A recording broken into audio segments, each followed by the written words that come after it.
Cynopsis in your ear. Good morning. I'm Trish Pahanik for Cynopsis. It's Wednesday, May 3rd, 2006, and this is your first early morning briefing. Here is today's top story. ABC's Commander-in-Chief has been impeached. At this point, there are just 3 episodes yet to air, and they will run over the summer. Filling the Thursday 10 o'clock hour will be primetime, effective immediately. Have I told you before, if you had a promo or commercial in this daily podcast, it would go right about here. Coming up under More Good Stuff, BBC America picks up 6 series. VH1 Soul will begin selling advertising. Sinclair signs up 8 stations with the CW and the MTV Network Upfront highlights. And while I'm telling you about all this great stuff today, take a look at these great shots provided to us from the Internet Movie Archive. BBC America has acquired 6 new series for their U.S. viewers, debuting this summer and fall. Gordon Ramsay's F Word premieres October 2006. The celebrated chef cooks up his famous dishes for his famous guests and starts up a campaign to get women back in the kitchen, which raised a few eyebrows and controversy when it aired in the UK. Shipwreck premieres July 26. 2 groups of 18 to 23-year-old castaways are stranded on different islands in the South Pacific. Each week a newcomer arrives and each island, quote, tribe does their best to convince their person to stay with them. The island with the most inhabitants wins a huge cash prize which will be divided. Bump and Grind premieres July 26. This show searches for Britain's hidden dance talents, with 12 dancers selected to participate in 2 different camps, each competing for a year's contract with the top dance company. Dealing with Dickinson, David Dickinson teaches 6 antiquing amateurs the tricks of the antique trade and sets them loose in a major international antique fair to make as much profit as possible. MasterChef Goes Large, a huge cooking competition starting with 96 contestants, going through a range of challenges such as cooking for millionaire rock stars or making lunch for 600 Marines, eventually nets down to 4 finalists competing to win the title of Master Chef. Everything Must Go, P. Clayton Riches and Jamie Brees help people clear out all their possessions and get the best price for it. VH1 Soul will begin selling advertising in third quarter 2006. Seen in 20 million homes and in the top 20 U.S. markets for African Americans, the network features current R&B stars and new artists. Sinclair Broadcast Group Incorporated reached an agreement where 8 of their stations, most of which are currently WB stations, will become affiliates for the CW. This addition takes the CW's national coverage to more than 90% of the U.S., including all top 20 markets and all top 40 markets. World Wrestling Entertainment revealed their slate of original content available later this month exclusively for mobile telephones. Each month, WWE will feature around 75 2- to 5-minute videos, with another 70 videos per month available through a premium subscription service. The made-for-mobile content will be available through Bango's direct-to-consumer technology, enabling consumers to browse and buy via credit card, their phone bill, or PayPal using the Bango platform.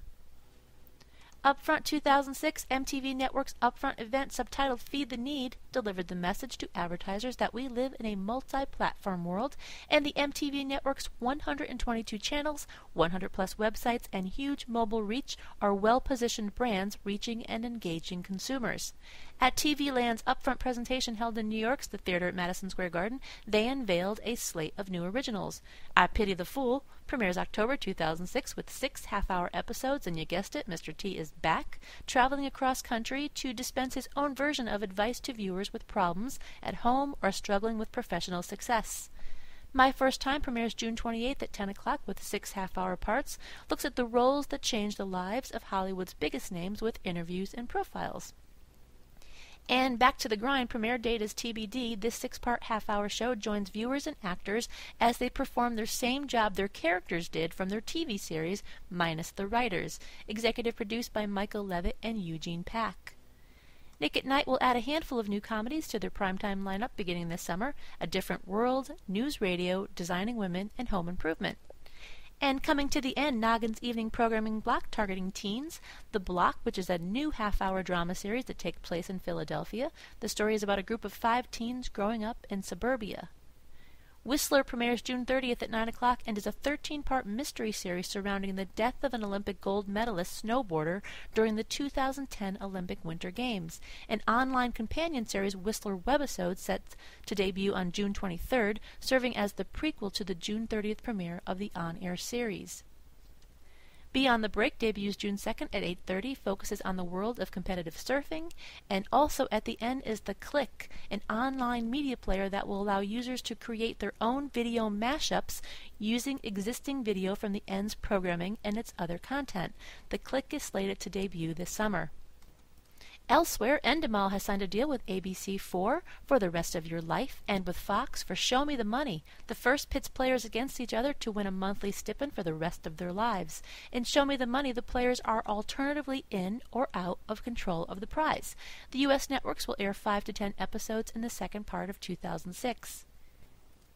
Moving on to the rating summary for Monday night, according to live plus same-day ratings from Nielsen Media Research, Fox escaped with a Monday night win with a 4.411, adult 18 to 49. The evening started with a win for NBC at 8 o'clock with Deal or No Deal delivering a 3.911. Then switching stations, Fox took over the lead at 9 o'clock with 24 grabbing a 5.212. Then CBS with CSI Miami won the 10 o'clock hour at a 6.015 to finish off the night.